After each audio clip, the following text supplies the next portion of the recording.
Alright folks, it's time to get y'all ready for Boyslocke 4. I'm going to explain some of the basic overview stuff as well as what is new to those of you that are already familiar with how this sort of playthrough works. First of all, if you're not familiar with the rule set and you want to know how this works, scroll up in the Discord announcements channel or go to YouTube and type in "What's a Boyslocke" and look for this video right here where Vaughn and I colorfully explain the basic rules of how this custom Nuzlocke works. There's also a little addendum video here for what we changed to Generation 2, which is kind of the new standard rule set. So check that out. Now, I'm going to be sending a document to you that you'll be able to access via a chat command that looks like this. And these are the different incentives, the different ways that you can get involved with the playthrough. So first off, much like how we did in Pokemon Emerald, nicknames are free, but go to the highest bidder. So you're going to submit your ideas for your nicknames into a spreadsheet. You can click on this link here. It's going to take you to this spreadsheet right here. And that's what that's going to look like. So you're going to see the name of the Pokemon here. You're going to see what tier it's in, what types it is, little notes here on whether or not we're able to use it, and if not, why. Is it a really, really good Pokemon? You know, and a couple of those are checked. And then this column right here is where you're going to be able to type in your nicknames. You can come in and say la-di-da-di-da, and then in parentheses you put your username, and that way we know who suggested that name. Everything else you won't be able to edit in this document, you'll just be able to look at. So you can come in here, you can do this at any time, even if the stream isn't active. You can pull up the chat, you can pull up the spreadsheet in the Discord, it'll be pinned in the Boyslocke channel, and you can just submit names as you think of them. It doesn't have to be while stream is happening, it doesn't have to be while that Pokemon is on the screen, or anything like that. You can do it at any time. And then whenever we do catch that Pokemon, which, you know, no guarantees, I'll go in and I'll look at this spreadsheet, and if I have suggestions for a Pokemon's name, I will pick which one is my favorite, and that'll be the nickname. If there's nothing in there, obviously I'll try to come up with something myself, I'll take suggestions from chat, etc. And if there's only one suggestion, that's automatically the name. Now, as far as the bidding war, if someone wants to claim a nickname, they can do so with 1,000 channel points. There will be a channel point redeem called Name a Pokemon. You'll type in the name of the Pokemon and what you want to name them. It will supersede any suggestions that people type in to this spreadsheet. So if you type something into the spreadsheet, but then somebody picks that Pokemon with the 1,000-point channel redeem, they're going to get that name instead of you. But it goes further. So if somebody claims it with channel points, you can take it away from them by using bits or subs. If you cheer a minimum of 100 bits, you can claim a name, and basically from there on, names go to the highest bidder. So you could snipe somebody's name by cheering 101 bits, 200 bits, 300, and basically you're just deciding what the highest bid is on that particular name. And if you don't know how to do a specific amount of bits in chat, just type the word cheer, followed by the number, and you can cheer any number of bits that you want.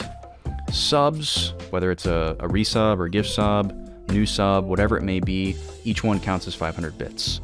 So if somebody cheers 400 bits for a name, you can gift a sub and you get to supersede that name if you want to, if you guys want to fight over a name. Obviously you can just use these to claim open names as well. You don't have to fight each other, but you can. If you do a tip through Ko-fi, functions exactly the same way, $5 equals 500 bits, etc. So just make sure that if you are getting in on this action, that you specify what you're putting it towards. So for example, if you gift a 5-pack of subs, which some of you like to do, you could choose to put one of those subs towards 5 different names. So you could say, I want to put 500 bits, basically, towards this name, this name, this name, this name. Or you could say, I want to put all 5 on one particular name because you really, really like that name and you really, really want that person to have that name and you don't want anybody to take it from you. Hopefully you get the idea there. Now, the next thing is going to be allowing you all to participate and possibly buy out some very key decisions that we're going to do throughout this playthrough. And there's a separate document here that you'll be able to go and look at, which this is a big text write-up, big wall of text. I know how much y'all love text.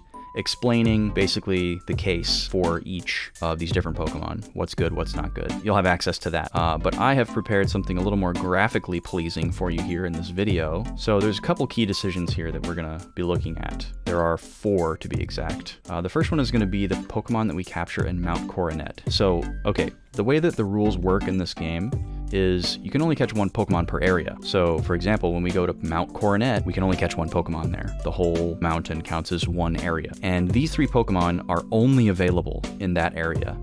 Each one has its own viability, own case to be made for it, etc.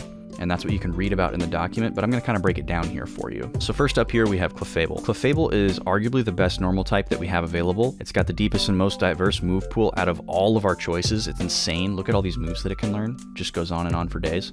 Look at all these different colors. Look at all these different types of moves. It's insane. And it has really balanced and versatile stats. Nothing super high, but nothing really super low either, except for maybe speed. It's also one of a very small set of available mon that has healing capabilities. Healing moves become a little bit more popular and common in Generation 4, and Clefable is probably the best healer that we have access to, and since we are not able to use healing items or any items inside of battle, obviously making use of healing moves like Moonlight and Healing Wish could really separate ourselves from a bad playthrough. So this is a very attractive choice as a support member of the team, not necessarily a Pokemon that's going to kill a lot of other Pokemon, but it could really buff up the team with things like Healing Wish and Light Screen while we swap other Pokemon in and out. And because there's not a lot of normal types, and it doesn't really tie up with anything, and it's only weak against fighting, that's also a huge plus. Now, Probopass. Fast Pokemon are probably the most valuable thing that we have in a Boyslocke, and Probopass is absolutely not that. He's dreadfully slow, but because he's this incredible defensive wall, I mean, look at these defense stats. It's just absurd how bulky this thing is. It's definitely useful. However, being that his typing is Rock Steel, we have to watch out for a lot of certain types of attacks that will still wear us down, and fighting is extremely common, and that's a 4x weakness, so we can't go up against that. But basically, if he's not weak against it, he can take it. So if we work around those weaknesses, we can definitely do some interesting things for setup and defensive play, because there's a lot of interesting defensive moves here. Interesting choice there. And then lastly over here we have Milotic, who was kind of our arch nemesis in Emerald, but without argument is the best Pokemon here statistically. It's extremely strong, it's fast enough, it's bulky, it also has access to healing, so pretty insane level of utility here. However, water is an incredibly competitive type to tie up. There's a lot of water types, so if we obviously choose to make this our main water type Pokemon, we won't be able to use other water types. Now, that being said, obviously we can store them in the PC and then save this for competitive, you know, and have another water Pokemon for, you know, HMs, basic use, etc., because we're going to need those water HMs. So that's also a possibility.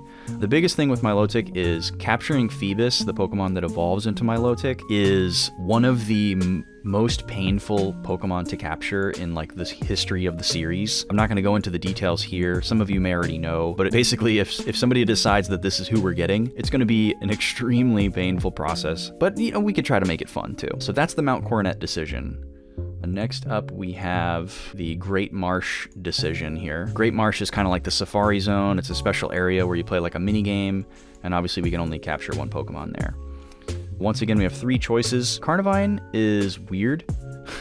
It learns Dark-type attacks, but it's a pure Grass type. It's not Grass-Dark. This is good, actually, for us, because we get the coverage without tying up the type. Dark-type is really useful elsewhere, and this would allow us to, like, double up. Now, that being said, there's only 2 Dark-type Pokemon available, and then one of them is in this area. So really, if we chose Carnivine, we would want to choose our other Dark-type Pokemon so that we could have the double up, if that's what we were going for. Biggest weakness here is definitely speed, but his move pool and utility is actually pretty decent. Defensively, Grass is a pretty bad typing. There's a lot of better options for Grass, namely our starter that we're forced to take is a really solid Grass type. But, you know, there's some things that Carnivine can do that other Grass types can't, but all in all, pretty hard to make a case for this guy. And then Drapion here, Drapion rocks. Dark Poison is a really killer typing. It's got 4 resistances, 1 immunity, and only 1 weakness in ground type. It's surprisingly fast for how bulky it is, which is very rare, and it can hit really hard too. It gets access to some bug type attacks, even though it's not a bug type, and the TM move pool is really diverse. It's got some staples like Earthquake, Shadow Ball, Brick Break, Aerial Ace, so a lot of good stuff. Really, the only case against Drapion is tying up Poison type or Dark type for somebody else.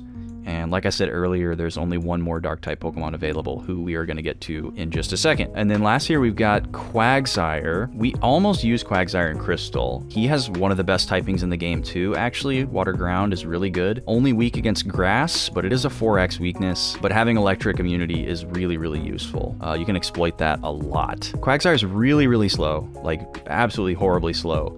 But It's pretty predictable whether or not you're going to be able to stay alive versus some other weaker Pokemon, slower Pokemon. But there's a lot of potential roles that Quagsire can play, which is pretty cool. You know, you could set it up for like a status or setup move set, because you've got Yawn, Amnesia, Mist, and Haze here, which are very useful moves, even in vanilla. Or you could just go for coverage. You know, Water, Ground are good attacking types. You've got access to good ice moves here. We've got access to Brick Break, Rock Tomb, a couple other things here. This guy could be a decent HM Pokemon as well.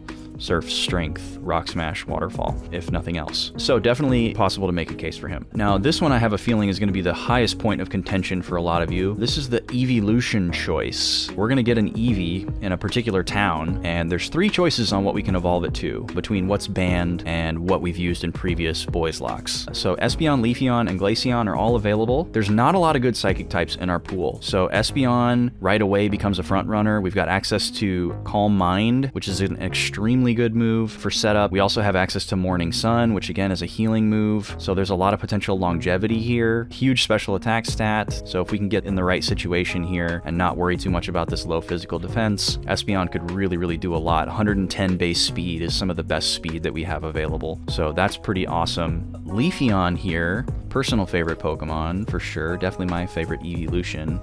Grass isn't as strong defensively as Psychic, but this Pokemon can still hit really hard and also still has access to healing. We've got access to Synthesis. The move pool is a little bit more diverse than Espeon, so we'd have more coverage, but at the expense of special defense and a little bit of speed, but 95 is still really good for our pool of Pokemon. And then lastly here we have Glaceon. Pretty tough to make a case for Glaceon, honestly. Ice is a really bad type defensively, and with 65 base speed, you're not really going to be able to stick around very long here unless you can get into a really specific situation, like if you're against a bunch of water Pokemon or something that you know you're going to resist or something like that. But there is, on the other side of the coin, you know, Ice as an attacking type is fantastic. So there's a lot of potential there. We've got access to good Ice type attacks and a really strong special attack stat. So again, if we can put ourselves in the right situation, you can hit some stuff really hard. It's one of only 2 Ice-type Pokemon available. There's other Pokemon that can learn Ice moves, but if we want Stab, Glaceon is one of 2 choices. So that is part of the conversation for sure. Okay, and then the last major decision here is our Fire-type Pokemon. We can only choose between 2 different Fire-type Pokemon, and they are Houndoom and Magmar. This is an incredibly important decision. Gen 4 is famous for having a really small number of Fire-type Pokemon available, and because of our ban list, we only have access to these 2. Infernape is banned, and Flareon and Rapidash we used in Pokemon Crystal, and then these 2 are the only other ones left.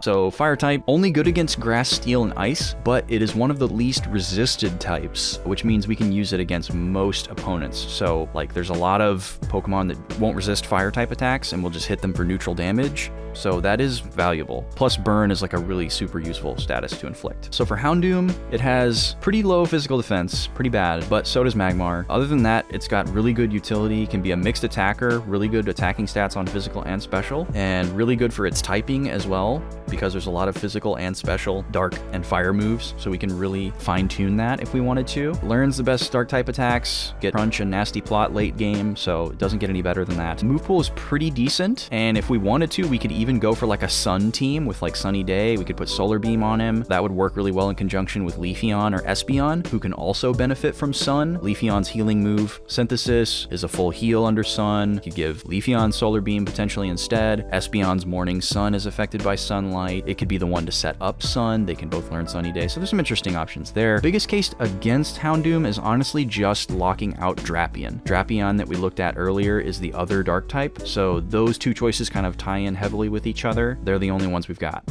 Now, looking at Magmar here, Magmar has really similar stats to Houndoom.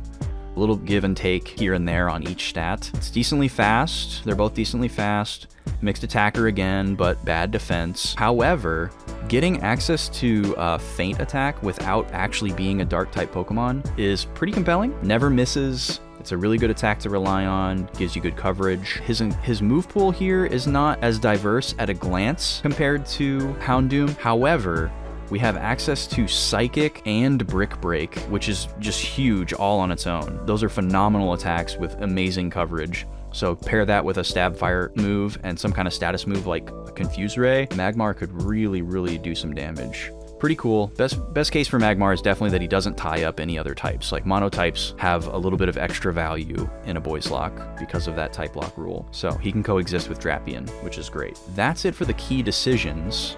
We're gonna go back over to this doc now. So for these key decisions, now that you know what they are and where you can go read up on more info about them so you can be more informed if you want to be, here's what you can do. You can buy out these decisions with 5 gift subs all at once or $20 on Ko-fi. So basically, if you look at one of these decisions and you're like, oh man, we gotta use Magmar. I don't want us to use Houndoom, we gotta use Magmar. You can go and gift those subs and lock that in. Now, the caveat is, obviously, if somebody wants to outbid you, they can. They would need to gift at least 1 more sub than you did all at once, or tip $1 more on Ko-fi than you did. So this is all for fun, obviously. We're not trying to get nasty or anything, but this is how you can kind of control the playthrough. These are the most important decisions that we'll make in the playthrough, so if you really want to leave a big stamp, this would be how you do it. And then the last thing you can do, you may have seen this channel point redeem before, is you can add a ban or lift a ban. And this is kind of a chance for you to get really creative and sadistic. So for 10,000 channel points, it's a lot, you can ban any one thing. You can ban an item, you can ban a move, you could ban a type of Pokemon, you could ban a specific Pokemon, you could ban like an action in the game. You know, you could say, you're not allowed to use the bike, or you're not allowed to use your fishing rod. You can come up with any kind of crazy handicap on the playthrough that you want to come up with. And I'm going to reserve some veto power so that the game is still possible, but I'm encouraging people to get really creative here. And whatever ban you enact, it lasts for the entire playthrough. So it's not just like the stream where you redeem the channel points or anything like that. It's the whole playthrough unless somebody else spends 10k channel points to take it away, which you can also do. If somebody enacts a ban and you don't like it, you can use your 10,000 channel points to remove that one instead of adding a new one. Only exceptions here up front are that you can't ban Ultra Balls or Master Balls. We're gonna need those. That's a little too sadistic. And then I'm just gonna reserve veto power for anything that makes the playthrough impossible. Like, you know, if you ban water Pokemon and we can't surf because we only have access to a certain Pokemon at that time or something, you know, I'm gonna be like, hey, pick something else. And if you don't wanna pick something else, I'll give you your channel points back or whatever. And then the Elite Four team, obviously we have to make it all the way to the Elite Four, but that's the final challenge of the playthrough, is making it through the Elite Four. If we can beat the Elite Four and the champion, we win the Boyslocke. We have completed it. So obviously this is a big deal. And this is going to be a drawing format. So we only get to take 6 Pokemon into the final fights of the game. Who do you guys wanna see? Do you have people in mind? You want like a joke choice in there. Every person that contributes via channel points, bits, subs, Ko-fi, or anything throughout the entire playthrough gets an entry into this drawing. So this is an encouragement for you to do something, no matter what it may be. It doesn't have to be money, it can just be channel points. But if you use your channel points to lock in somebody's name, even if somebody outbids you later on, you're still entered in. So everybody that gets involved is going to get their name in the hat. And then when it's time for us to build the final team, I'm going to pull 3 names out of all the names that are in there, and each of those people will get to choose somebody for the Elite Four team. The other 3 team members I'm going to choose based on what the other 3 are. The 3 users will make their selections in order of who contributed the most, since the person who gets to pick first out of those 3 is obviously the most free, the most value, and then the other 2 will pick after that. One other thing I forgot, there's a level cap for the playthrough that goes up every time we beat a gym leader or a rival fight. So this nice little graphic here is going to be displayed to you anytime you type !cap in the chat. This is going to pop up so you can keep an eye on where the level cap is at. I'm just going to quickly explain how to interpret this information. So this column here is the sum total of all the Pokemon in your party's levels. Regardless of how many Pokemon you have, the total of all their levels added together cannot exceed this number for the gym leader fight that corresponds with it. And then single cap here, this is the limit to any single Pokemon's level. So basically this prevents you from walking into a gym with a level 38 Pokemon that could just wipe the floor with everything, right? So no Pokemon, no matter how many you have, can be over level 15, 24, 28, etc. for these gyms. Now, these 2 columns here are not things that we need to obey, like the first two, which I think some people got confused on in Emerald, so I wanted to clarify that. These two columns are just reference points for us to know. So this number of Mon column here is the number of opponent Pokemon that the gym leader has. It's just letting us know how many Pokemon the gym leader has on their team so that we can reference that. Do we want to try to have one more than them, one less than them, etc.?